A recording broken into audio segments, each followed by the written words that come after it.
देख रहे मौलिक शक्ति न्यूज और मैं हूं आपके साथ सायमा। विपक्षी गठबंधन यानी इंडिया के सांसदों का प्रतिनिधिमंडल मणिपुर के 2 दिवसीय दौरे से नई दिल्ली लौट आया है। ये सांसद मणिपुर में हिंसा और बलात्कार पीड़ित लोगों से मिले, राहत शिविरों के हालात देखे और लोगों से उनकी पीड़ा सुनी। नई दिल्ली में लौटने के बाद प्रतिनिधिमंडल में शामिल अधिकांश सांसदों ने कहा है कि राहत शिविरों की दयनीय स्थिति है, जहां हिंसा से प्रभावित लोगों को रखा गया है। इस प्रतिनिधिमंडल ने वहां जो हालात देखे उसकी स्थिति से मणिपुर के राज्यपाल को भी अवगत कराया। सांसद दिल्ली लौटने से पहले ही राज्यपाल अनुसुईया उइके से राजभवन में मुलाकात की और उन्हें ज्ञापन भी दिया। सांसदों ने मणिपुर के लोगों से मिली तमाम सूचनाएं राज्यपाल को दी और कहा कि फौरन शांति बहाल करने की जरूरत है। उन्होंने ज्ञापन में प्रधानमंत्री नरेंद्र मोदी पर निशाना साधते हुए कहा कि राज्य में जारी हिंसा पर उनकी चुप्पी उनकी निर्लज्ज उदासीनता को दर्शाती है। प्रतिनिधिमंडल राज्य में जमीनी हकीकत का जायजा लेने के लिए 2 दिनों से राज्य में था। मणिपुर मई की शुरुआत से जातीय हिंसा से प्रभावित है। 2 महिलाओं को निर्वस्त्र कर घुमाने का वीडियो हाल ही में सोशल मीडिया पर वायरल होने के बाद इस घटना ने पूरे देश को झकझोर कर रख दिया। इसके बाद मणिपुर हिंसा की बेहद भयावह तस्वीरें सामने आई। विपक्ष ने राज्य में शांति स्थापित करने के लिए सरकार पर दबाव बनाना शुरू कर दिया है। इसी बीच विपक्षी सांसद जमीनी हालात जानने मणिपुर की यात्रा पर गए थे। समझा जा सकता है कि इस यात्रा का उद्देश्य केंद्र के खिलाफ अविश्वास प्रस्ताव पर लोकसभा में बहुप्रतीक्षित चर्चा से पहले संसद में पीएम मोदी से बयान मांगने के लिए सरकार पर दबाव बढ़ाना है।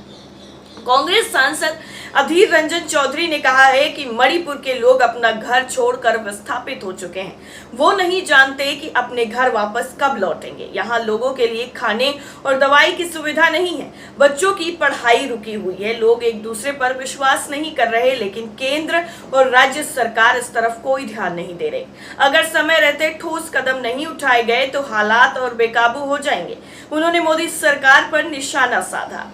मणिपुर से लौटने के बाद कांग्रेस सांसद फूलो देवी नेताम ने भी मीडिया से मुखातिब होते हुए कहा कि 2 लड़कियों के साथ दुष्कर्म हुआ। पीड़ितों ने मुझे बताया कि उनके साथ पुलिस के सामने दुष्कर्म हुआ, लेकिन सरकार कोई कार्रवाई नहीं कर रही है।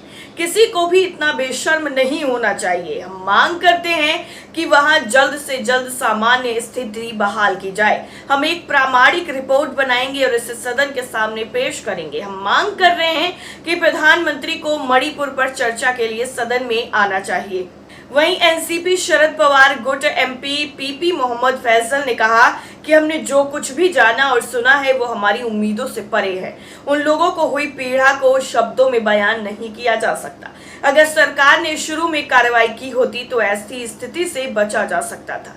सरकार मूक दर्शक बनी रही और कार्रवाई ठीक से नहीं की। हमने राज्यपाल से मुलाकात की है और उनसे अनुरोध किया है कि वो एक सर्वदलीय प्रतिनिधिमंडल लाने और इन समुदायों के नेताओं को बुलाने और उन्हें एक साथ बैठाने के लिए सरकार से बात करें।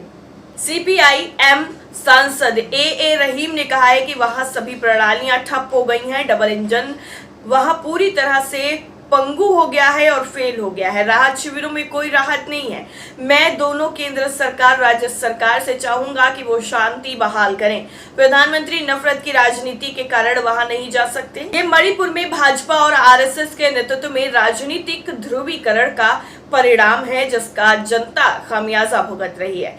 रिवॉल्यूशनरी सोशलिस्ट पार्टी के सांसद एनके प्रेमचंद्रन ने कहा कि मणिपुर की स्थिति अभी भी खराब हो रही है। राहत शिविरों में लोगों की ठीक से देखभाल नहीं की जा रही है। राहत शिविरों में सभी सुविधाएं उपलब्ध कराने की तत्काल आवश्यकता है, लेकिन सरकार, राज्य सरकार और केंद्र सरकार दोनों ही इस पर ध्यान नहीं दे रही हैं। आपका क्या मानना है इस पूरी रिपोर्ट को लेकर? कमेंट करके जरूर बताइए।